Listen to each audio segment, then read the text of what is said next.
हुन्छ हामी परमेश्वरको वचनबाट सिक्छौँ अनि प्रभु यीशु ख्रीष्टले मर्कुसको किताब 1 अध्यायको 15 पदमा हामी सधैँ यही वर्षदेखि सुरु गर्छौँ। प्रभु यीशु ख्रीष्टले के भन्दै प्रचार गर्नुभयो भन्दाखेरि चाहिँ समय पुरा भएको छ अनि परमेश्वरको राज्य नजिकै आएको छ, पश्चाताप गर र सुसमाचारमा विश्वास गर भनेकन प्रभु यीशु ख्रीष्टले भन्नुभयो। अनि प्रभु यीशु ख्रीष्टले सेवकाई गर्दै गर्नु हुँदाखेरि उहाँले दिनुभएको सबैभन्दा पहिलो आवाज, पहिलो शब्द, पहिलो आह्वान चाहिँ के थियो भन्दाखेरि रिपेन्ट, पश्चाताप गर भनेकन। अनि यो पश्चातापको विषयमा त अब मैले तपाईँहरूसँग अब यो हामी यसरी भेट भएको नै सायद 3 महिना हुन आँट्यो होला। तर त्यो 3 महिनामा हामी एउटै कुरा रट लगाएर भनेको छ, यो पश्चाताप भन्ने कुरा।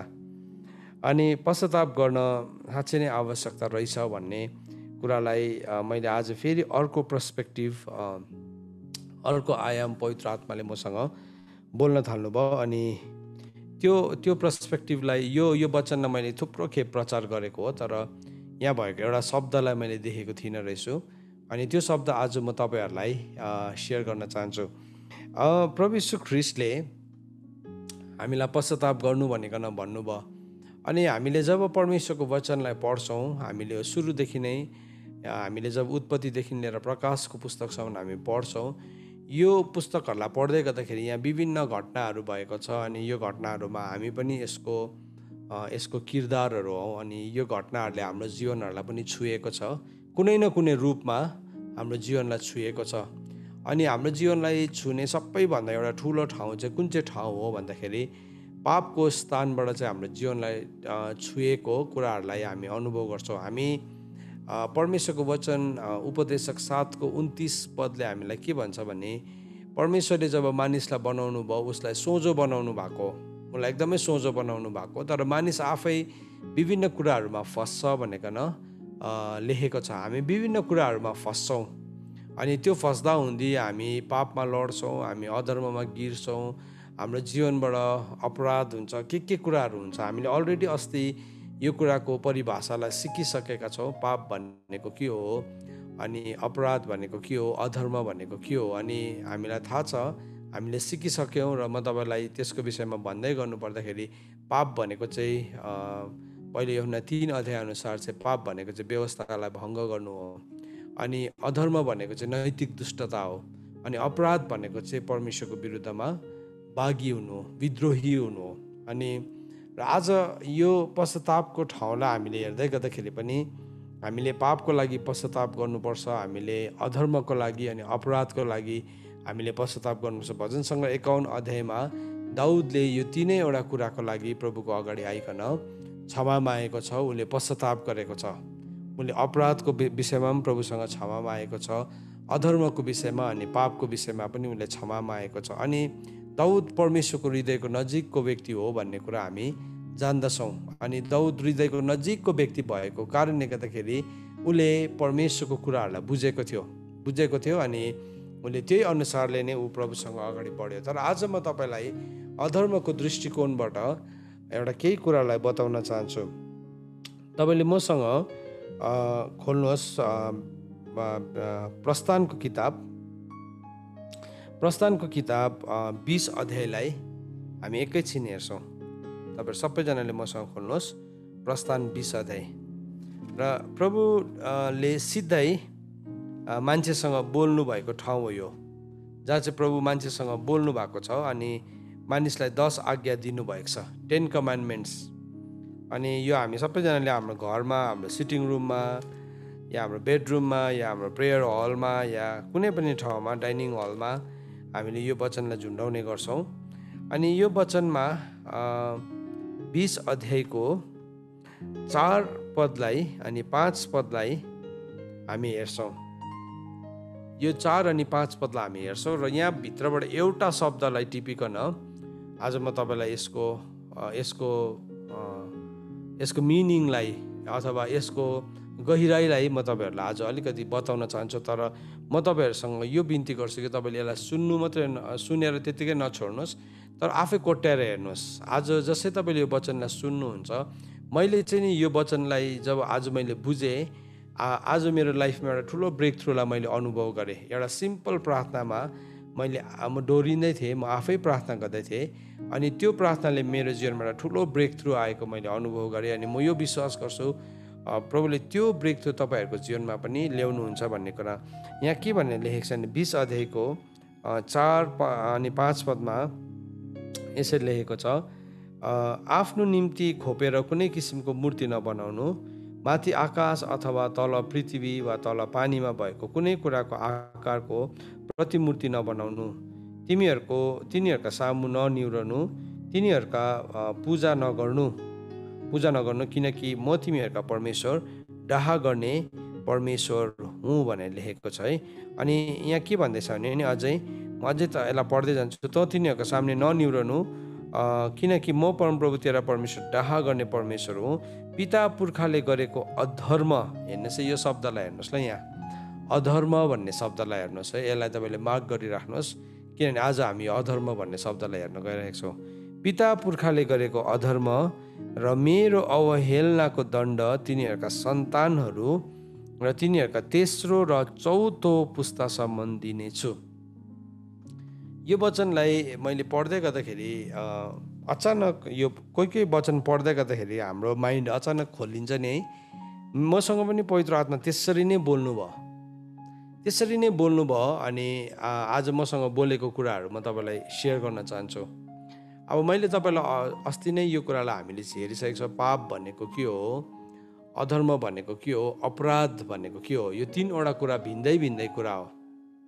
यो तीनवटा कुरा चाहिँ भिन्दै कुरा हो। पाप भनेको चाहिँ पहिलो यूहन्ना 3 अध्यायले भन्छ व्यवस्थालाई भङ्ग गर्नु चाहिँ पाप हो भनिकन। पहिलो यूहन्ना 3 अध्यायको 4 पदलाई एकपल्ट फेरि हामी हेरौँ। म पढी मात्रै दिन चाहन्छु। सो पहिलो यूहन्ना 3 अध्यायको 4 पद, त्यहाँ के भनेर लेखेको छ भन्दाखेरि चाहिँ यसो भनेर लेखेको छ, पाप गर्ने हरेकले व्यवस्थाको विरोध पनि गर्छ। पाप त व्यवस्थाको विरोध हो।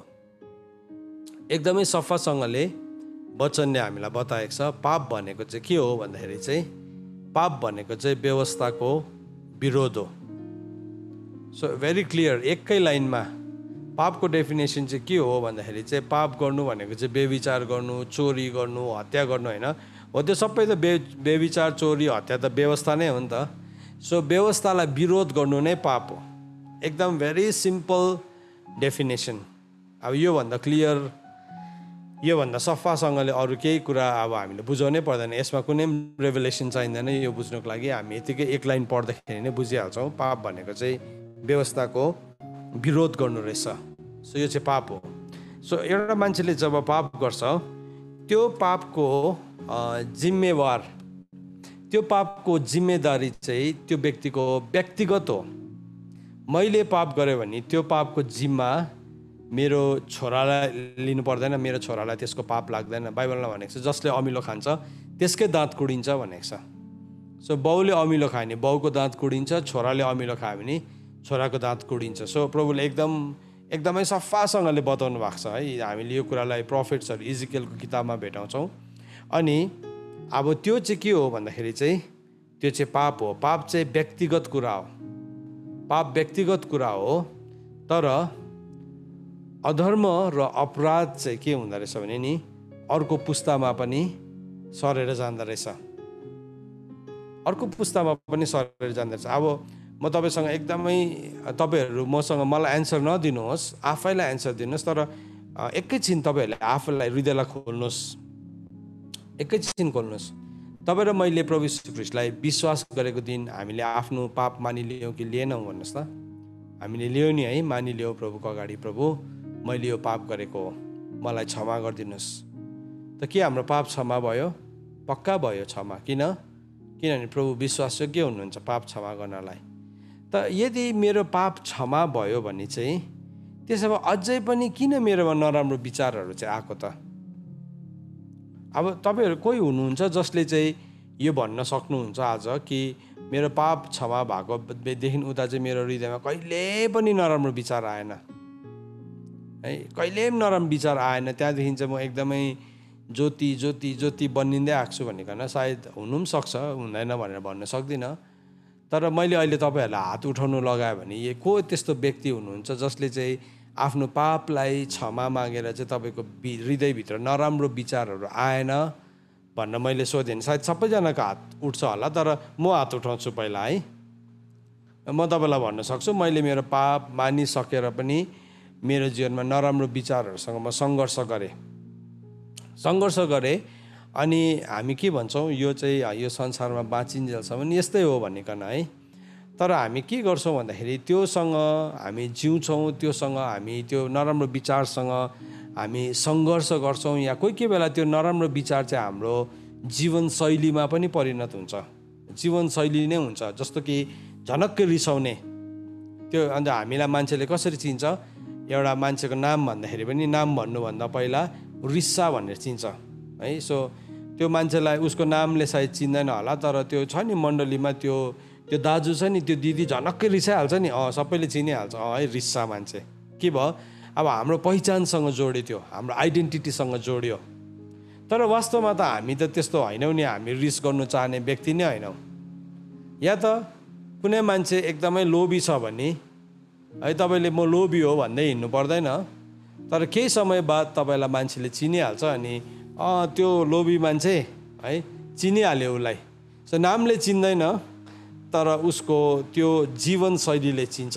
हेर्नुहोस् है, अब प्रभुलाई विश्वास गरेको हो नि, उसले पनि प्रभुलाई विश्वास गरेको हो, उसले बप्तिस्मा पनि लिएको हो, उसले आफ्नो जीवन प्रभुको रगतले धोइ पनि मागेको हो।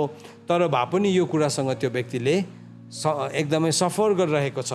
यो ठाउँमा उसले के गर्दैछ, एकदमै जीवनमा सङ्घर्ष भइरहेको छ, सङ्घर्षलाई उसले झेलिरहेको छ। त आज यो कुरा हाम्रो चर्चेसहरूभित्र छ, हाम्रो परिवारभित्र छ, सेवकको जीवनमा छ, सेविकाको जीवनमा छ, छोराहरूको जीवनमा छ, छोरीहरूको जीवनमा छ। तर हामी यसो बाहिर प्रस्तुत गर्दाखेरि हामी राम्रोसँगले आफैलाई प्रस्तुत गर्छौँ, यस्तो प्रकारले हामी देखाउँछौँ कि हामी कहिले पनि रिसाउँदैनौँ होला जस्तो देखाउँछौँ।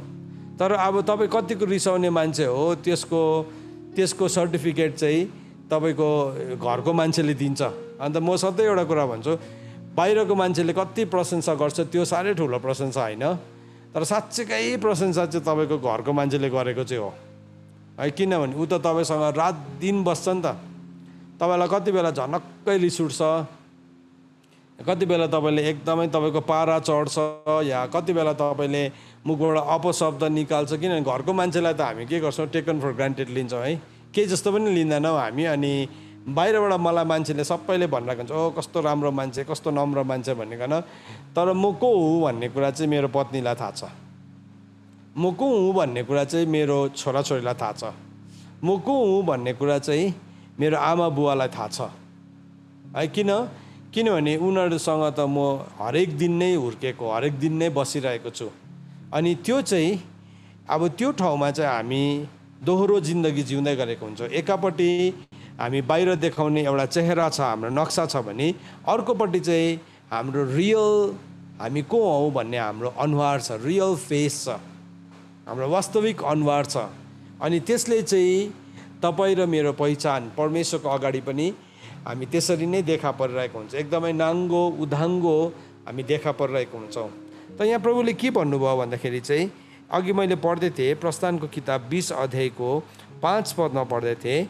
किनभने परमेश्वर चाहिँ कस्तो अरे भन्दाखेरि चाहिँ, किनकि म परमप्रभु तेरा परमेश्वर डाहा गर्ने परमेश्वर हुँ, र पिता पुर्खाले गरेको अधर्म र मेरो अवहेलनाको दण्ड तिनीहरूका सन्तानहरू र तिनीहरूका तेस्रो र चौथो पुस्तासम्म दिन्छु। हेर्नुहोस् है, प्रभु चाहिँ नि कहिले पनि बदलिनुहुन्न, प्रभु कहिले पनि बदलिनुहुन्न, प्रभुले कहिले झुट पनि बोल्नुहुन्न। हामीले याद राख्नुपर्छ, प्रभुले एकपल्ट भन्नुभएपछि चाहिँ त्यो कुरा चाहिँ एकदमै सही हो।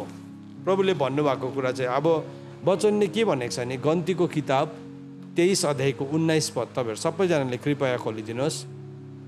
गन्तीको किताब 23 अध्यायको 19 पद हेर्नुहोस्, त्यहाँ के भन्नुभएको छ। अब तपाईँ एउटा बुकमार्क तपाईँले यहाँ प्रस्थानको किताब 20 अध्यायको 5 पदमा राख्नुहोस्, अनि अर्कोले चाहिँ तपाईँले गन्ती 23 को 19 पद खोल्नुहोस्। त्यहाँ के भनेर लेखेको छ म पढ्दैछु, तपाईँहरूले पनि म सँगसँगै हेर्नुहोस् है। सबैले हेर्नुहोस् ल। सो यहाँ के भनेर लेखेको छ, परमेश्वर ढाँट्नुहुन्न कारण उहाँ मानिस हुनुहुन्न। अब हेर्नुहोस् है, प्रभुले कुरा दुईवटा कुरै गर्नुहुन्न। प्रभुले एकपल्ट भन्नुभयो नि त्यो भनेको एकदम फुल एन्ड फाइनल हो, फुल एन्ड फाइनल हो। प्रभुले भन्नुभयो त भन्नुभयो, सकिएको कुरा। परमेश्वरले ढाँट्नुहुन्न किनकि उहाँ मानिस हुनुहुन्न, उहाँले मन बदल्नुहुन्न किनकि उहाँ मान्छेको सन्तान हुनुहुन्न। उहाँले भन्नुभएपछि के त्यो गर्नुहुन्न र? अथवा उहाँले प्रतिज्ञा गर्नुभएको छ भने के उहाँले पुरा गर्नुहुन्न र? त हामीले यहाँ प्रस्थानको किताब 20 अध्यायको 5 पदमा भन्नुभयो, म चाहिँ तेरो पुर्खाले गरेको पाप चाहिँ तेस्रो र चौथो पुस्तासम्म पनि म के गर्छु, आई विल भिजिट भनेको छ त्यसमा इङ्ग्लिसमा चाहिँ। अथवा तेस्रो र चौथो पुस्तासम्म पनि म के दिनेछु, म त्यसको अधर्मको दण्ड दिनेछु। अब तपाईँले भन्नुहुन्छ, ओ यो कुरा त पहिलाको व्यवस्थामा लेखेको हो, पुरानो नियममा लेखेको हो, यो त यसमा त हामी छँदै छैनौँ है, हामी भन्छौँ। एक किसिमले हामीलाई त्यो भन्दै गर्दाखेरि सही लाग्छ। तर म तपाईँलाई फेरि अर्को वचन देखाउनु पर्यो। यदि तपाईँको आर्गुमेन्ट, अब हामी चाहिँ सुन्दा सुन्दै हाम्रो माइन्डभित्र आर्गुमेन्ट आउँछ नि त है, सुन्दा सुन्दै हाम्रो हृदयभित्र तर्कहरू आउन थालिहाल्छ। तपाईँले मसँग खोल्नुहोस् रोमीको किताब 2 अध्यायको 13 पद। रोमीको यदि यो तर्क तपाईँभित्र जन्मिँदैछ भने, किनभने म चाहिँ जहिले पनि सिक्दाखेरि त्यसरी नै सिक्छु, त्यसलाई तर्क गर्छु त्यो वचनलाई है। त्यसो हो भने चाहिँ यो चाहिँ के हो भनेर, तर पवित्र आत्माले सिकाउनुहुन्छ नि त। पवित्र आत्मा चाहिँ हाम्रो शिक्षक हुनुहुन्छ। हेर्नुहोस् है, अब तपाईँले मसँग खोल्नुहोस् रोमीको किताब 2 अध्यायको 13 पद। तपाईँले खोलेर हेर्नुहोस् अनि मसँग पढ्नुहोस् पनि। रोमीको किताब 2 अध्यायको 13 पदमा के लेखेको छ हेर्नुहोस् त।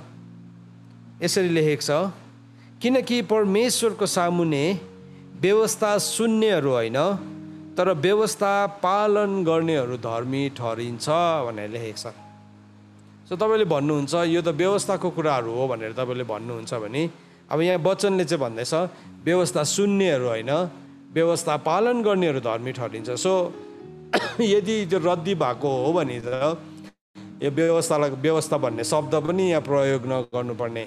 अनि मैले हेरेँ यो व्यवस्था भनेको चाहिँ मिसप्रिन्ट पो भएको हो कि है, मिसप्रिन्ट पो भएको हो कि भनिकन मैले यसलाई हेरेँ, यसको ग्रिक भर्जनमा पनि हेरेँ। अनि मैले हेरेँ त्यसलाई चाहिँ एकदमै ल नै लेखेको छ, ल भनेर लेखेको छ। अनि त्यो ललाई चाहिँ टोरा भनेर एक्सप्लेन गरेको छ। अनि टोरा भनेको चाहिँ फर्स्ट 5 बुक अफ द बाइबलको पहिलो 5वटा किताब है, उत्पत्ति, प्रस्थान, लेवी, गन्ती, व्यवस्था। सो अहिले मैले पढ्दै गरेको खण्ड चाहिँ व्यवस्था हो। सो व्यवस्थाले चाहिँ के भन्दैछ भन्दाखेरि चाहिँ प्रभुले भन्नुहुँदैछ कि म चाहिँ भिजिट गर्छु, म तिमीहरूको पिता पुर्खाको अधर्मको चाहिँ तिमीहरूको चौथो पुस्तासम्म पनि म भिजिट गर्छु। अब यसलाई म एक्सप्लेन गर्दै जान्छु तपाईँलाई किन चाहिँ भन्नुभएको रहेछ यो प्रभुले भनिकन, म त्यो पनि तपाईँलाई बुझाउँछु। सो त्यसले गर्दा तपाईँ बस्नु। सो मैले अघि तपाईँलाई एउटा भर्स देखाएँ गन्ती 23को 19 पद। फेरि हिब्रूको किताब 6 अध्यायको 18 पदमा, हिब्रूको किताब 6 अध्यायको 18 पदमा के भनेर लेखेको छ भन्दाखेरि चाहिँ परमेश्वर असत्य ठहरिनु असम्भव छ भनेर लेखेको छ। परमेश्वर असत्य ठहरिनु चाहिँ असम्भव छ। It is impossible for god to be truthless. असत्य झुटा हुनु चाहिँ परमेश्वरको लागि चाहिँ के हो, एकदमै असम्भव छ है। इम्पोसिबल फर गड टु लाई। परमेश्वरको लागि झुट बोल्नु के छ, असम्भव छ भनिकन परमेश्वरको वचनले भन्दछ। त यहाँ हामीले अब हेर्नुहोस् यो वचनमा म फेरि आउँछु। अब यो वचनलाई फेरि हामी अर्को ठाउँ पढौँ। अहिले जुन चाहिँ यो व्यवस्थाको किताब 20 अध्यायको 5 पदलाई पढ्यौँ, फेरि अर्को ठाउँमा पनि हामी पढौँ, एकपल्ट चेक गरौँ यसलाई यो के भनेको रहेछ भनिकन। गन्तीको किताब 14 अध्यायको 18 पद तपाईँले खोल्नुहोस्। यो वचनलाई आज तपाईँले ध्यानसँगले सुन्नुहोस् ल। किन भन्नुहोस् त, कतिवटा जेनेरेसनल कर्सबाट आएको डिजिजहरू, रोगहरूले नि हामी सताइएका छौँ। हामीले हामी त्यो रोगसँग जुझिरहेको छ, जसको लागि हामी बनिएको पनि होइन। आज हामी त्यसलाई काट्नु सक्छौँ। कसरी काट्नुपर्छ म तपाईँलाई त्यो पनि सिकाउँछु अहिले है। प्रभुले हामीलाई यो टाइमले पर्मिट गर्यो भने हामी त्यो कुरालाई पनि हेर्छौँ। गन्तीको किताब 14 अध्यायको 18 पद सबैले खोल्नुहोस् ल, सबैले खोल्नुहोस् है। गन्ती 14 को 18 पद। गन्ती 14:18 सबैले पाउनुभयो? ओके, गन्ती 14:18 पद। परमप्रभु रिस गर्नमा धैर्यवान र अति करुणामय, अधर्म र अपराध क्षमा गर्ने, तर दोषीलाई कुनै रीतिले दोषी नठहराउने, पिता पुर्खाको अधर्मको सजाय उनीहरूको तेस्रो र चौथो पुस्तासम्म पनि दिने हुनुहुन्छ। अब फेरि यहाँ पनि त्यही कुरा भन्दैछ, हो प्रभुले हाम्रो अधर्म अपराधलाई क्षमा गर्नुहुन्छ, पक्का हो, हामीले क्षमा गरी माग्यो भने प्रभुले गरिदिनुहुन्छ। अनि तर प्रभुले यदि हामी क्षमा गरी माग्दैनौँ भने चाहिँ त्यो चाहिँ के हुन्छ, त्यो चाहिँ चौथो पुस्तासम्म पनि सरेर जाँदो रहेछ, चौथो 4th जेनेरेसनसम्म पनि सरेर जाँदो रहेछ। म तपाईँलाई नि एउटा घटना भन्छु, साँच्चीकै भएको घटना। म एक ठाउँ गएको थिएँ सेवकाईको लागि, अनि त्यो सेवकाईको लागि जाँदै गर्दाखेरि चाहिँ के भयो भन्दाखेरि चाहिँ एउटा घरमा हामीलाई राति डिनरमा बोलायो बाहिर, अनि डिनरमा बोलायो। अनि त्यो डिनरमा गएको त त्यो घरको सबैजना मान्छेहरू अब प्रभुको सेवक आउँदैछ भनिकन एउटा सेवकाईको भावनामा उहाँहरू बस्नु भएको रहेछ। अनि हामीलाई उहाँले एकदमै खातिरदारी गर्नुभयो। अनि भरे के भन्नुभयो भन्दाखेरि चाहिँ यो घरमा एउटा प्रब्लम छ, अनि त्यो प्रब्लम चाहिँ के हो भन्दाखेरि चाहिँ सबैजनालाई हड्डीको रोग भएको छ भनिकन। अनि तपाईँहरू, मैले सोधेँ तपाईँहरू यो घरमा कतिवटा पुस्ता चाहिँ बस्नुहुन्छ? अहिले जस्तो बाजे, त्यहाँदेखि बाउ, त्यहाँदेखि नाति, त्यहाँदेखि पनाति, हो त्यस्तो कति पुस्ता चाहिँ हुनुहुन्छ भनेको त सबै 4 पुस्ता रहेछ जम्मा, त्यो घरमा 4 पुस्ता रहेछ। अनि बाजे पनि हुनुहुँदो रहेछ, उहाँ जिउँदै हुनुहुँदो रहेछ, त्यहाँदेखि अब उहाँको छोरा, त्यहाँदेखि अब नाति, त्यहाँदेखि नातिको पनि छोरी रहेछ, सानो छोरी र छोरा। अनि बाजेको पनि हड्डीको समस्या, अनि यो हातहरूको जोइन्ट्सहरू सबै दुख्ने। तर त्यो चाहिँ सबै इभन सानो भर्खर जन्मेको त होइन, त्यो नानी 3 वर्षको थियो, 3 वर्षको नानीकोमा पनि त्यो समस्या रहेछ, त्यही समस्या रहेछ। छक्कै पऱ्यो हामी है। अनि प्रार्थना गरी माग्नु, उहाँहरूले प्रार्थना गरी माग्नुभयो। अनि ठिकै छ, मैले भने यो प्रार्थना मात्रै गरेर हुँदैन, तर पहिला मैले तपाईँलाई यसको बारेमा बताउनु पर्छ, यो समस्या कसरी सुरु भएको हो, अनि यसलाई चाहिँ हामीले पश्चाताप गर्नुपर्छ। अनि पश्चाताप गऱ्यो भने चाहिँ यो चाहिँ आज नै जाती हुन्छ, यो अहिले नै जाती हुने रोग हो, यो कुनै पनि ठुलो कुरा होइन, खालि यो चाहिँ अगाडिको पुस्ताबाट सरेर आएको मात्रै हो। अनि मैले उहाँहरूलाई यो वचन देखाएँ, अनि यो वचनलाई देखाइकन मैले 1-2वटा कुराहरू एक्सप्लेन गरेँ। अनि 1-2वटा त होइन, झन्डै 1 घन्टै लाग्यो त्यो कुरा बुझाउनु। अनि त्यहाँदेखि त्यसलाई बुझाइसकेपछि चाहिँ उहाँहरूलाई प्रार्थनामा, एउटा सिम्पल प्रार्थनामा, अब तपाईँले पश्चाताप गर्नुहोस्, अब तपाईँले मानिलिनुहोस्, अनि तपाईँ प्रभुको अगाडि आउनुहोस्, अनि तपाईँको जीवनमा चङ्गाइ सुरु हुन्छ। अनि के भयो, प्रार्थना गऱ्यो, त्यहाँदेखि हामी फर्केर आयौँ, होटलमा बसेको थिएँ, होटलको रुममा आएँ। त्यहाँदेखि भोलि बिहान फेरि त्यही चर्चमा सेवकाई थियो। अनि त्यो चर्चमा सेवकाईमा गएको त उहाँहरूको डल्लै फ्यामिली आएर अगाडि बसिराख्नु भएको छ, यति साह्रो अनुहार पनि जग बलिरहेको, यति साह्रो खुसी भइकन। अनि सेवा सकियो, अनि उहाँले भन्नुभयो हिजो बेलुकी प्रार्थना गऱ्यौँ, हामी सबैजना चङ्गाइ भयो, कति वर्षसम्म हामी चङ्गाइ भएको थिएनौँ, के गर्दाखेरि पनि हामी चङ्गाइ भएको थिएनौँ, तर त्यो एउटा सिम्पल प्रार्थनाले हामी स्वतन्त्र भयो। हेर्नुहोस् है, सत्यले चाहिँ नि जहिले पनि हामीलाई स्वतन्त्र तुल्याउँछ, अन्त त प्रभुले भन्नुभयो सत्य के हो त्यो तिमीले जान्ने छौ, अनि सत्यले चाहिँ तिमीहरूलाई स्वतन्त्र तुल्याउँछ भनिकन। त यहाँ हामीले नि अधर्मको शक्तिलाई हेर्दैछौँ। अधर्ममा एउटा यस्तो कुरा छ जसले चाहिँ नि अगाडिको पुस्ताको रोगलाई, अगाडिको पुस्ताको श्रापलाई, अगाडिको पुस्ताकोमा भएको जति पनि घटी कमीहरू छ त्यो सबैलाई चाहिँ सारिकन अर्को जेनेरेसनसम्म पनि लान सक्छ। हाम्रो पनि यहाँ पानी पर्दैछ, यो पानी तलै राखिदिनुहोस् न, पानीले एकदमै डिस्टर्ब गर्दैछ, सो हामी साउन्डलाई वर्कआउट गर्दैछौँ, तपाईँहरू ध्यान दिएर सुन्नुहोस् है, साउन्ड बनिहाल्छ एकैछिनमा, एकदमै छाना कराइरहेको छ माथि पानीले गर्दाखेरि। त के भयो हेर्नुहोस् है, अधर्मको शक्ति चाहिँ यति साह्रो शक्तिशाली रहेछ, त्यो पनि त्यसले चाहिँ 4वटा पुस्तासम्म चाहिँ एउटै कुरालाई टिपेर त्यसलाई लानु सक्दो रहेछ। लानु सक्दो रहेछ। त किन चाहिँ 4वटा पुस्ता त?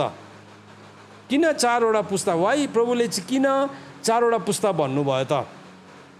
यहाँ चाहिँ के भन्नुभयो भन्दाखेरि चाहिँ प्रभुको कुरा मान्नेलाई चाहिँ 1000 पुस्तामा पनि प्रभुले आशिष दिनुहुन्छ अरे, तर प्रभुको कुरा नमान्नेको चाहिँ के हुन्छ अरे, 4 पुस्तासम्म पनि त्यो श्रापहरू बगेर जान्छ। हेर्नुहोस् है, 4 पुस्तासम्म पनि बगेर जाँदो रहेछ। कसरी चाहिँ, कसरी भनिकन म तपाईँलाई एउटा भर्स देखाउन चाहन्छु बाइबलमा।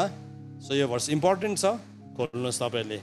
हिब्रूको किताब 7 अध्यायको 9 र 10 पद हेर्नुहोस्। हिब्रूको किताब 7 अध्यायको 9 अनि 10 पद।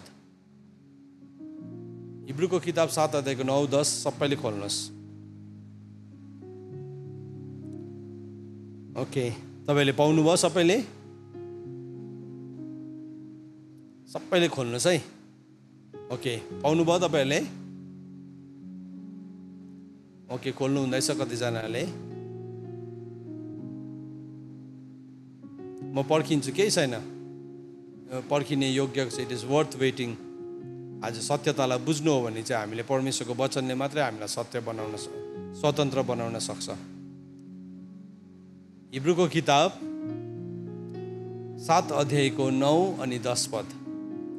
त्यहाँनि एउटा रहस्य बोल्नु भएको छ प्रभुले, एउटा कुरा बताएको छ।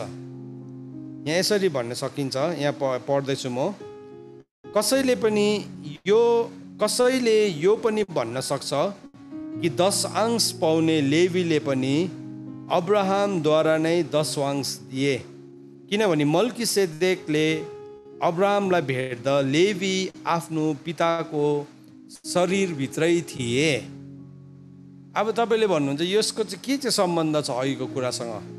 म तपाईँलाई सम्बन्ध बताउन चाहन्छु। अब्राहम र लेवीको विषयमा बताउन चाहन्छु। अब्राहम चाहिँ ग्रेट ग्रान्डफादर थियो। अब के भन्छ, हजुरबा भन्छ कि अब जिजुबा भन्छ कि जे पनि भन्छ है। सो ग्रेट ग्रान्डफादर चाहिँ को थियो? अब्राहम थियो। अब्राहमको बादमा दोस्रो को जन्मियो? हजुर, इजाक, होइन? इजाकबाट को जन्मियो? याकुब र एसाउ। अब याकुबको पुस्तालाई मात्रै हेर्दैछौँ हामीले। याकुब जन्मियो। याकुबबाट को जन्मियो? लेवी जन्मियो। कतिवटा पुस्ता भयो भन्नुहोस् त? कतिवटा पुस्ता भयो? तपाईँले मलाई हातले देखाउनुहोस् त, कतिवटा पुस्ता भएको छ? 4 पुस्ता। यस, अघि प्रभुले के भन्नुभयो? कति पुस्तालाई चाहिँ म त्यो श्रापले पछ्याउँछ भन्नुभयो? 4 पुस्तालाई। सुन्नुहोस् है, आज नि कतिवटा समस्यासँग तपाईँ जुझ्दै हुनुहुन्छ नि, जो तपाईँले पाप गरेर पनि भएको होइन। तपाईँले भन्नुहुन्छ म कति प्रार्थना गर्छु, म कति पश्चाताप गर्छु, र पनि यो एउटा समस्यासँग चाहिँ म जाति नै हुँदिनँ। यो एउटा कुरासँग चाहिँ मैले छुटकारै पाउन सकेको छुइनँ। कतिजना यस्तो राम्रो व्यक्तिहरू हुन्छ, तर भए पनि यस्तो लतको आदतमा गिर्छ। उसको हृदयभित्रको भक्ति एकदमै चोखो छ, राम्रो छ, तर भए पनि ऊ लड्छ। अनि हामी चर्चले पनि त्यो कुरालाई बुझ्दैन रहेछ कोही बेला। अनि हामी एकैचोटि त्यो मान्छेलाई दोषी ठहराउँछौँ या उसलाई हामीले गिरेको नजरले हेर्छौँ, तर हामी उसलाई डेलिभरेन्समा लिड नै गरेका हुँदैन। सुन्नुहोस् है, हामीले उसलाई छुटकारामा लिड गरेको हुँदैन रहेछौँ। तर यहाँ के भन्दैछ भने अब्राहमले मल्कीसेदेकलाई 10 दिँदाखेरि चाहिँ लेवी चाहिँ कहाँ थियो अरे? अब्राहमको शरीरभित्र थिएछ। तपाईँहरूले बुझ्दै हुनुहुन्छ? सो अब्राहमले उसको जीवनमा जति पनि आशिषको कामहरू गर्दै थियो, त्यो आशिष चाहिँ सरेर लेवीमा जान्दै पनि थियो। तर अब्राहमले जे गल्ती गर्दै थियो, त्यो अधर्म जुन चाहिँ थियो नि, नैतिक दुष्टता गर्दै थियो, त्यो नैतिक दुष्टता पनि सरेर अर्को जेनेरेसनमा जाँदो रहेछ। अब त्यसलाई साइन्टिफिकली भन्नु हो भने चाहिँ त्यसलाई डिएनए भन्छ। डिएनए भन्छ। डिएनए भनेको चाहिँ अनुवांशिक अणु भनेको, अथवा त्यसले चाहिँ एउटा वंशको कुरालाई, अगाडिको वंशको कुरालाई चाहिँ के गर्छ, छाप्दै अर्को पुस्तामा पनि छापिदिन्छ त्यही कुरा, फेरि अर्को पुस्तामा पनि छापिदिन्छ, अनि अर्को पुस्तामा पनि छापिदिन्छ। सो जब पनि अगाडिको 4 पुस्ता अगाडिको कुरा एउटा पाप अधर्मको कुरा, अधर्मको छोडिदिनुहोस्, पापको छोडिदिनुहोस्, पाप हाम्रो पर्सनल कुरा हो। तर अधर्मको कुरा चाहिँ के हुँदो रहेछ भने त्यो चाहिँ हामी आमाको गर्वमा आउनुभन्दा अगाडि नै जब हामी बन्नेको पनि थिएनौँ अथवा हामी बन्निनुको लागि एउटा पुस्तामा हामी तयारी हुँदैथ्यौँ। अब कतिजना मान्छेले जीवनसँग हरेस खाएर सुसाइड गर्छ नि है। अब सुसाइड गर्ने मान्छे चाहिँ नि नरकुण्ड जान्छ, याद राख्नुहोस्। त्यो मान्छे राम्रो थियो, त्यो मान्छे चाहिँ एकदमै धर्मी थियो, तर सुसाइड गरेछ, स्वर्गै गयो होला भनेर अन्दाज पनि नकाट्नुहोस्। किन? नम्बर 1 त्यो त हत्याको पाप हो। नम्बर 2 उसले 4वटा पुस्तालाई मार्दैछ। ऊ भित्र भएको 4वटा पुस्तालाई उसले मार्दै गरेको हुन्छ। एउटा व्यक्तिको जीवनमा नि, कसैको जीवनमा, सुन्नुहोस् है, मैले अस्ति एकजना फ्यामिलीको लागि हामी डिल गर्दै थियौँ। अनि डिल गर्दै गर्दाखेरि प्रभुले देखाउनु भयो।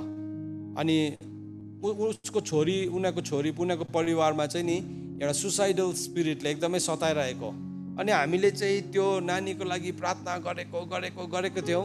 तर हाम्रो प्रार्थना गर्ने एकजना आमालाई देखाउनु भएछ कि त्यो स्पिरिटले त अगाडि नै उसको आमालाई पनि सताएको रहेछ। अन्त यस्तो हेऱ्यो, आमा त एकदमै भक्ति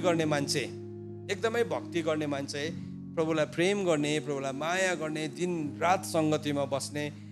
अन्त कसरी सोध्नु भयो, मलाई आएर भन्यो एज अ लिडर। अनि मैले भने तपाईँ नडराइ गएर सोध्नुहोस्, किनभने त्यो तपाईँलाई परमेश्वरको आत्माले देखाउनु भएको। नडराउनुहोस्, सोध्नुहोस्, केही पनि हुँदैन।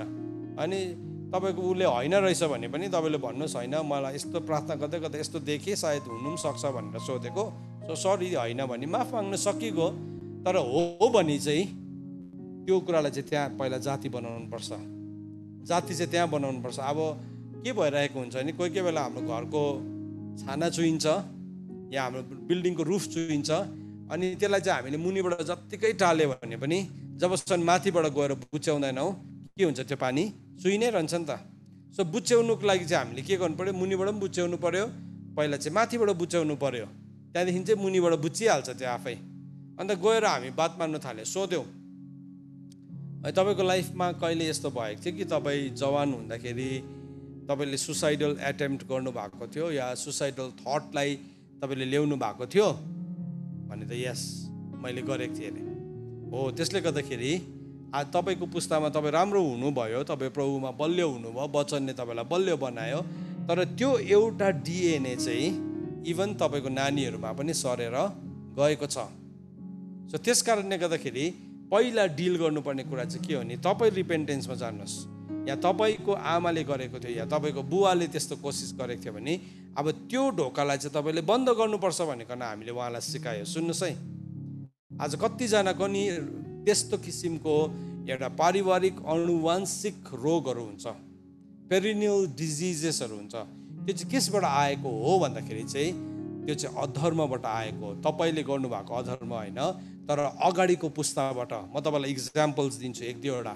तपाईँ आजको पुस्ता एकदमै राम्रो प्रभुको सेवकाई गर्ने मान्छे होला तपाईँ, तर तपाईँको घरमा भए पनि मृत्यु आएको छ। एउटा उमेरमा पुगेपछि मान्छे मरिहाल्छ। किन चाहिँ त्यो मान्छे मरेको तपाईँले प्रभुलाई सोध्नुहुन्छ। त्यो मान्छे पनि राम्रो थियो, सबै यसो बाहिरबाट हेर्दाखेरि परिवार पनि राम्रो छ। तपाईँले गर्नुभएको पापको कारणले गर्दाखेरि होइन, किनभने अधर्मको ढोका चाहिँ अगाडिको पुस्तामा खोलिएको छ। अब तपाईँलाई यो सुन्दै गर्दाखेरि ओहो यो मान्छे त कुन चाहिँ जमानाको कुरा गर्दैछ भन्दै हुनुहुन्छ होला है। सुन्नुहोस् है, बाइबलमा नि मत्तीको किताब 5 अध्यायमा यीशु ख्रीष्टले यसको बारेमा उल्लेख गर्नुभएको छ। यीशु ख्रीष्टले भन्नुभएको छ, यीशु ख्रीष्ट स्वयंले भन्नुभएको छ। म तपाईँलाई देखाउन चाहन्छु। मत्तीको किताब 5 अध्यायको 25 पद खोल्नु सबैजनाले। मत्तीको किताब 5 अध्यायको 25 पद। सो प्रभुले के भन्नुभएको छ भन्दाखेरि चाहिँ म पढ्नु पर्यो, तपाईँहरूले पनि हेर्नुहोस् म सँगसँगै।